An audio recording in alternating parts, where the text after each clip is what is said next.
कौसल्या सुप्रजा रामपूर्वा सन्ध्या प्रवर्तते उत्तिष्ठ नरशार्दूल कर्तव्यम् दैवमाह्निकम्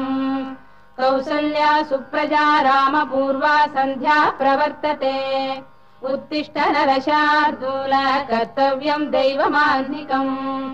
उत्तिष्ठोत्तिष्ठ गोविन्द उत्तिष्ठ गरुडध्वज उत्तिष्ठ कमलाकान्ता त्रैलोक्यम् मङ्गलम् कुरु उत्तिष्ठोत्तिष्ठ गोविन्द उत्तिष्ठ गरुडध्वज उत्तिष्ठ कमलाकान्ता त्रैलोक्यम् मङ्गलम् कुरु मातः समस्त जगताम् मधुकैटभारेः वक्षो विहारिणि मनोहर दिव्यमूर्ते श्रीस्वामिनि श्रुत जनप्रियदानशीले श्रीवेङ्कटेश दयिते तव सुप्रभातम् मातः समस्त जगताम् मधुकैटभारेः वक्षो विहारिणि मनोहर दिव्यमूर्ते श्रीस्वामिनि श्रुत जनप्रियदानशीले श्रीवेङ्कटेश दयिते तव सुप्रभातम् तव सुप्रभातमरविन्दलोचने भवतु प्रसन्नमुख चन्द्रमण्डले विधिशङ्करेन्द्रवनिताभिरर्चिते वृषशैलनाथ दयिते दयानिधे अत्र्यादिसप्तऋषयः समुपास्य सन्ध्याम् आकाश सिन्धु कमलानि मनोहराणि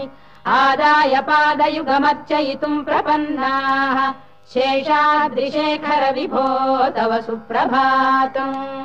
पञ्चाननाब्ज भव षण्मुख वासवाद्याः त्रैविक्रमादिचरितम् विबुधा स्तुवन्ति भाषापतिः पठति वासर शुद्धिमारात् शेषाद्रिशेखर विभो तव सुप्रभातम् ईषत् प्रफुल्ल सरसीरुहनारिकेल पूगद्रुमादि सुमनोहर पालिकानाम् आवाति मन्दमनिलः सह दिव्यगन्धैः शेषाद्रिशेखर विभो तव सुप्रभातम् उन्मील्य नेत्रयुगमुत्तम पञ्जरस्थाः पात्रावशिष्ट कदलीफलपायसानि भुक्त्वा सलीलमथ केलिशुकाः पठन्ति शेषाद्रिशेखर विभो तव सुप्रभातम् तन्त्री प्रगर्ष मधुरस्वनया विपञ्च गायत्यनन्दचरितम् तव नारदोऽपि भाषा समग्रमसहृत्करचार रम्यम् शेषाद्रिशेखर विभो तव सुप्रभातम् भृङ्गावळी च मकरन्दरसानुविद्ध जङ्गारगीत निनदैः सह सेवनाय वीर्यात्युपान्त सरसी कमलोदरेभ्यः शेषाद्रिशेखर विभो तव सुप्रभातम् योषा गणेन वरदध्नि विमथ्यमाने घोषालयेषु दधिमन्थन तीव्र घोषाः रोषात् कलिम् विदधते ककुभश्च कुम्भाः शेषाद्रिशेखर विभो तव सुप्रभातम् पद्मेश मित्र शतपत्र गतालिवर्गाः हर्तुम् श्रियम् कुवलयस्य निजाङ्गलक्ष्म्या भेरी निनादमिव बिभ्रति तीव्रनादम् शेषाद्रिशेखर विभो तव सुप्रभातम् श्रीमन्नभीष्टवरदाखिल लोकबन्धो श्री श्रीनिवास जगदेक दयैक सिन्धो श्रीदेवतागृह भुजान्तल दिव्यमूर्ते श्रीवेङ्कटाचलपते तव सुप्रभातम् श्रीमन्नभीष्टवरदाखिल लोकबन्धो श्री श्रीनिवास जगदेक दयैक सिन्धो श्रीदेवतागृह भुजान्तर दिव्यमूर्ते श्रीवेङ्कटाचलपते तव सुप्रभातम् श्रीस्वामि पुष्करिणिकाप्लव निर्मलाङ्गाः श्रेयोर्धिनो हर विरिञ्च सनन्दनाद्याः द्वारे वसन्ति वरवेत्र हतोत्तमाङ्गाः श्रीवेङ्कटाचलपते तव सुप्रभातम् श्रीशेषशैल गरुडाचल वेङ्कटाद्रिनारायणाद्रिवृषभाद्रिविषाद्रिमुख्याम् आख्याम् त्वदीय वसतेरनिशम् वदन्ति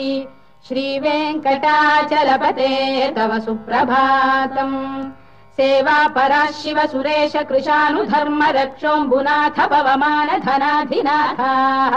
बद्धाञ्जलि प्रविलसन् निज शीर्षदेशाः श्रीवेङ्कटाचलपते तव सुप्रभातम् घाटीषु देवि खगराज मृगाधिराज नागाधिराज गजराज हयाधिराजाः स्वस्वाधिकारमहिमाधिकमर्थयन्ते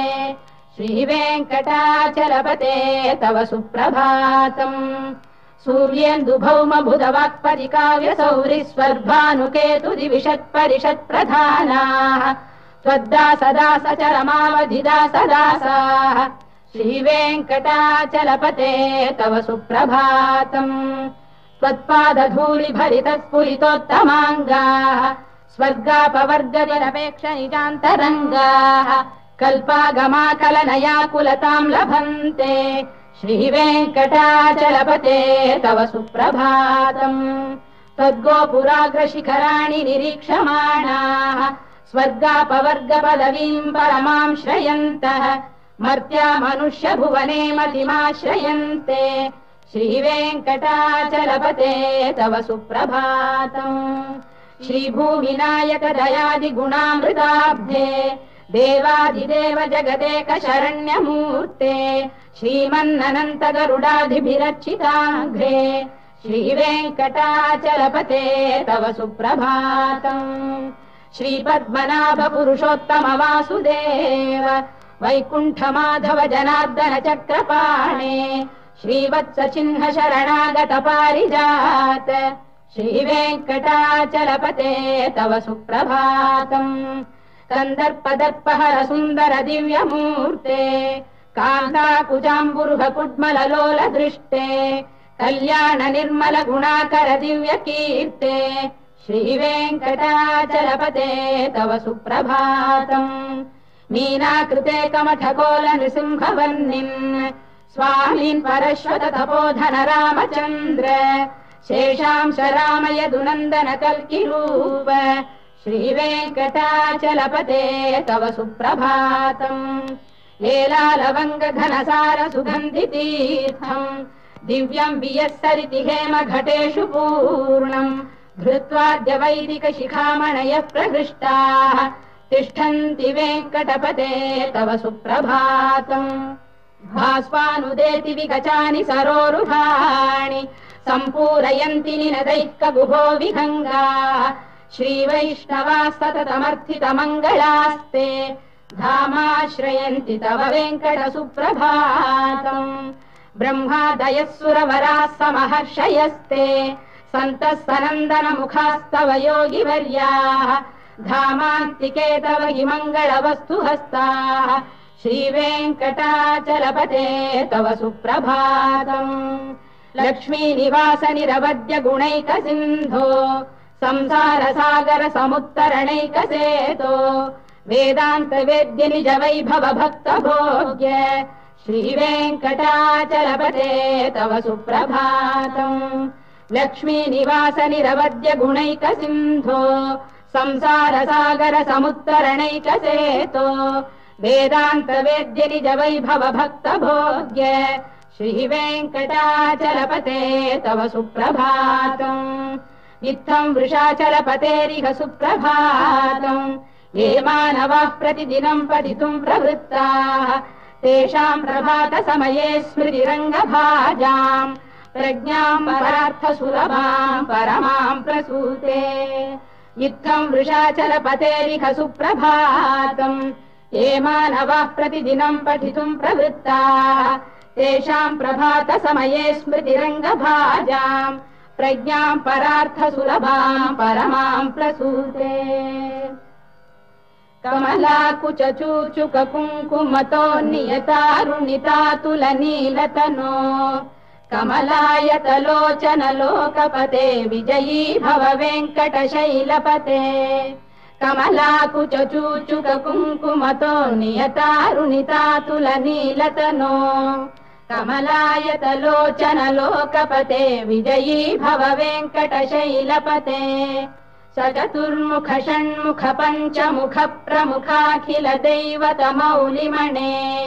शरणागत वत्सल सारनिधे परिपालय माम् वृषशैलपते अतिवेलतया तव दुर्विषहैरनुवेल कृतैरपराधशतैः भरितम् त्वरितम् वृषशैलपते परया कृपया परिपाहि हरे अधिवेङ्कटशैलमुदारमतेर्जनदाभिमताधिकदानरतात् परदेवतया गदितान्निगमै कमलादयितान्न परम् कलये कलवेणुरवावशगोपवधूशरकोटिवृता स्मरकोटिसमात् रतिवल्लविकाभिमताः सुखदात् वसुदेवसुतान्न परम् कलये अभिराम गुणाकरदाशरथे जगदेकधनुर्धर धीरमते रघुनायक राम रमेश विभो वरदो भवदेव दया जलधे अवनीतनया कमनीय करं रजनी